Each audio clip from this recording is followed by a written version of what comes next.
ये Abdullahs confuse, diffuse and refused.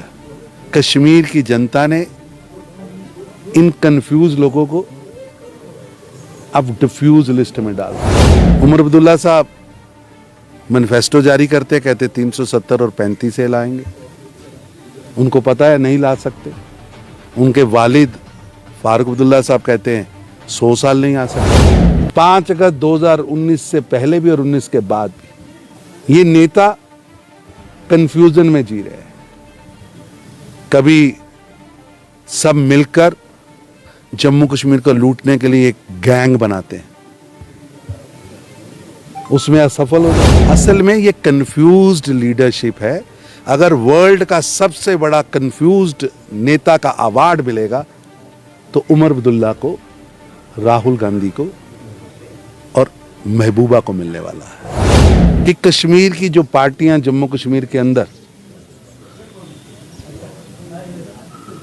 Boycott की politics करती थी, आज वो भारी पोलिंग से घबराई हुई हैं, हताशा में है, निराशा में है। क्योंकि जनता ने अभी ताजा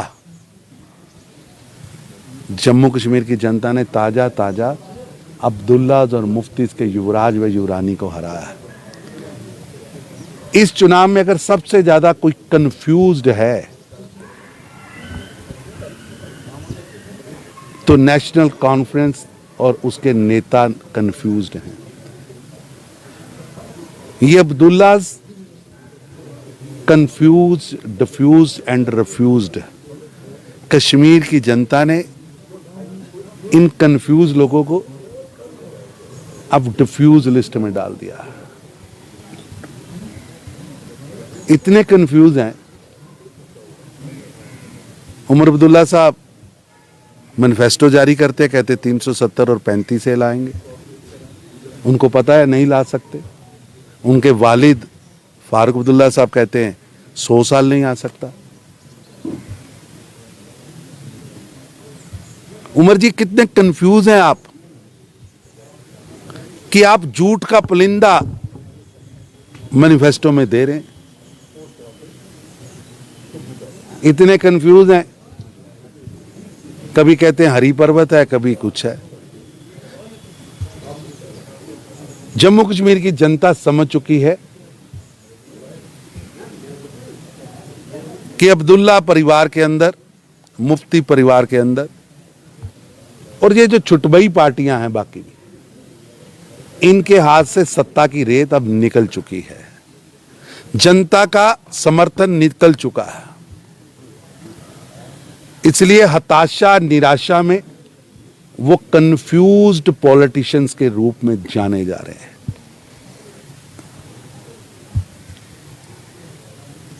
अगर इस देश के अंदर सबसे ज्यादा किसी को कंफ्यूज्ड होने का अवार्ड मिलेगा तो ये अब्दुल्ला परिवार के पास जाने वाला है। आप कुछ नहीं किया, आपने आज तक कुछ किया।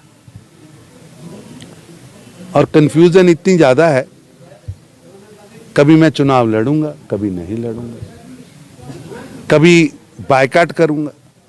अब उन्हें लगता है कि बायकाट की पॉलिटिक्स अब जम्मू कश्मीर में चलने वाली है। अब जम्मू कश्मीर में बायकाट की पॉलिटिक्स चलने वाली नहीं है। लगातार 5 अगस्त 2019 से पहले भी और 19 के बाद भी ये नेता कंफ्यूजन में जी रहे हैं। कभी सब मिलकर जम्मू कश्मीर को लूटने के लिए एक गैंग बनाते हैं, उसमें असफल हो जाते हैं। फिर लोकसभा चुनाव में एक गठबंधन बनाते हैं, एक नया गैंग, उसमें भी असफल होते हैं। तब फिर कंफ्यूज्ड, फिर भी एक कंफ्यूज्ड नेता प्रेस करके कहते हैं अब्दुल्ला साहब, फारूक अब्दुल्ला साहब कहते हैं कि मैं चुनाव लड़ूंगा, उमर चुनाव नहीं लड़ेगा। उमर साहब कहते हैं जब तक स्टेटहुड नहीं आएगा मैं चुनाव नहीं लड़ूंगा। फिर वो कहते मैं भी चुनाव लड़ूंगा।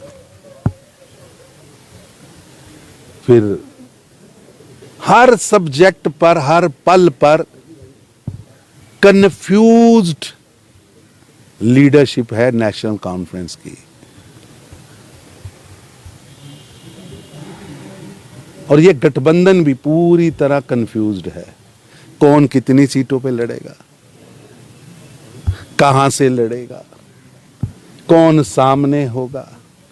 कहीं कांग्रेस के हक में वोट मांग रहे, कहीं कांग्रेस के खिलाफ वोट मांग रहे। असल में ये कंफ्यूज्ड लीडरशिप है। अगर वर्ल्ड का सबसे बड़ा कंफ्यूज्ड नेता का अवार्ड मिलेगा तो उमर अब्दुल्ला को, राहुल गांधी को और महबूबा को मिलने वाला है, जिन्हें अभी तक अपने एजेंडे पर विश्वास नहीं, अपने मैनिफेस्टो पर विश्वास नहीं, कंट्राडिक्टरी बयान देते, जिन्हें अभी तक ये पता नहीं कि विधानसभा में झंडा कौन सा लगाना है, एनसी का लगाना है कि कांग्रेस का लगाना है।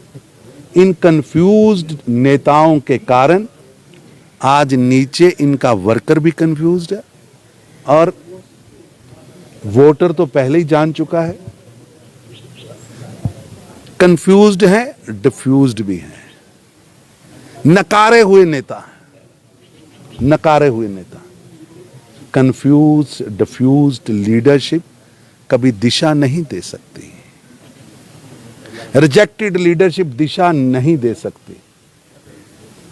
कभी कहते हैं कि दिल्ली के साथ हमारा कोई ताल्लुक नहीं। कंफ्यूजन इतनी है कि भूल जाते हैं